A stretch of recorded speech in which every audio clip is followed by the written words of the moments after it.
আর এই গাঁজা পেয়ে আমাদের যুবকেরা হয় পাগল। এই সমাজের যুবকেরা অধিকাংশ এগুলা খেয়ে খেয়ে মাতাল, তাল ঠিক থাকে না। এখানে চুলের ডিজাইন দেখলে বোঝা যায়।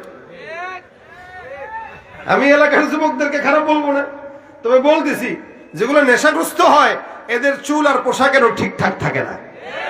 কারণ একটা বুদ্ধিমান মানুষ কখনো চুলের ডিজাইন গরু ছাগলের মতো করে না।